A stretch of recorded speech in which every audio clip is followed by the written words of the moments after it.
बयसर अपराह्न भविष्यतर चिंता आज्ञा हाँ आमे कहूँ जगतसिंहपुर ब्लॉक सदर बलरामपुर पंचायत गोप पोकपुर एवं काठियापड़ा ग्रामर वरिष्ठ नागरिक माने समाजसेवी गुरुप्रसाद कानून को नेतृत्व में स्थानीय श्मशान परिसर में वृक्षरोपण कार्यक्रम अनुष्ठित हो जाइछि। जेतेबेले कि सारा अक्टोबर 2 जातिर पिता महात्मा गांधी जन्म जयंती रे केउठी स्वच्छ भारत तो केउठी नेता माने पदयात्रा करुथबा बेले अन्य पक्षरे बलरामपुर पंचायत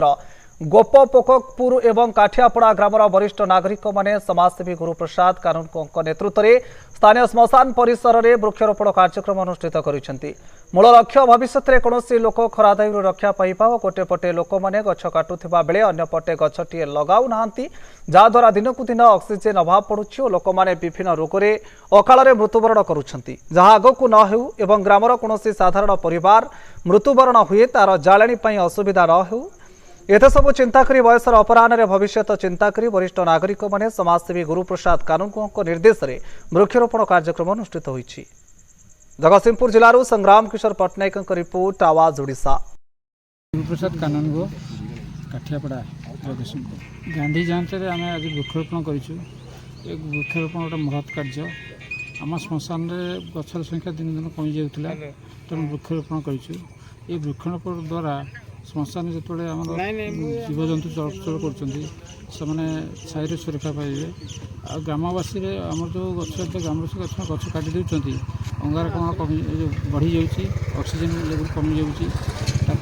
से दृष्टि चिंता करी आम किसी वृक्षरोपण कर।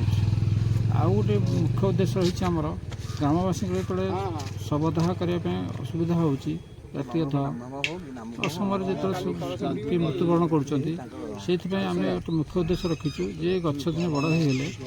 राति अधे हो असमय हो जो आम शव संस्कार करने आसवे यही गछ काठ काटिक शव संस्कार करेंगे। साधु महांती एक सरपंच बलरामपुर जीपीर गोपर बासिंदा पोकपुर गोपर बासिंदा आज जो बयसर अपराह्न भविष्य चिंता करी आज जो गांधी जयंती रे वृक्षरोपण कार्यक्रम कर कौन रही अक्टोबर 2 गांधी जयंती आज बढ़िया दिन तेणु आम वृक्षरोपण आम ग्रामवासी मैंने मिसिक वृक्षरोपण कर विकास नहीं ये दंडार विकास गाँव विकास आउ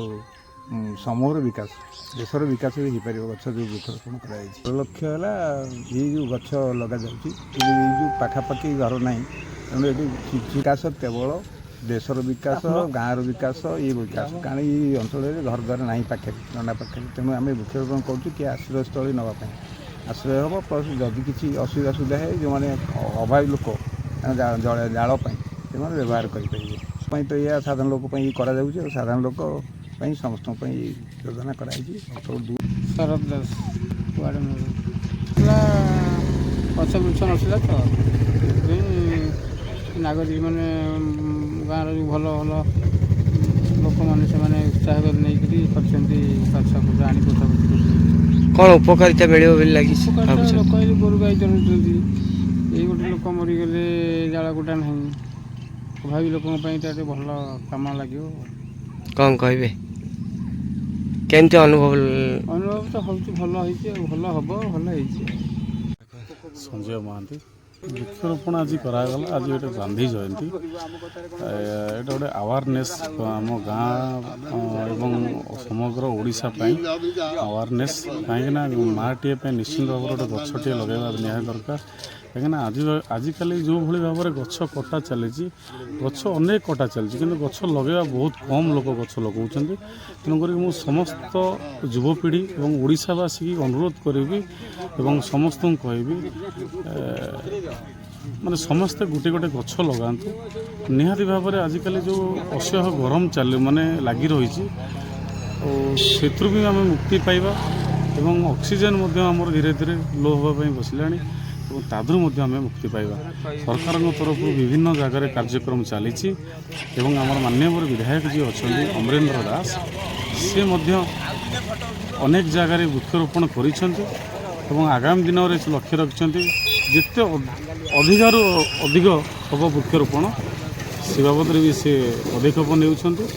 आम माननीय विधायक धन्यवाद देवु आम गाँववासी समस्त धन्यवाद देवु ए दिगरे समस्ते आगे आसतु युवपीढ़ी मैंने समस्त आगे आसतु गछटे निहाती लगेगा दरकार एटा समस्त उपकारी पाई एवं आमर ये शमशान रे आजिकल जो पोड़ा हो जो जालर समस्या रोचे तो ये कटक भुवनेश्वर भाया ये गैस चूलार व्यवस्था ना तेणुक जालर माने समस्या घोर समस्या अच्छी गोटे गरीब लोकटे 800 टଙ୍କା दे गोटे जाल क्विंटाल किपर ना तेणु सबको आखि दृष्टि रखी आम गछ लगेचु एवं आमर मुरबी मैंने मो गाँव मुरबी मैंने सब आज लगे मुझे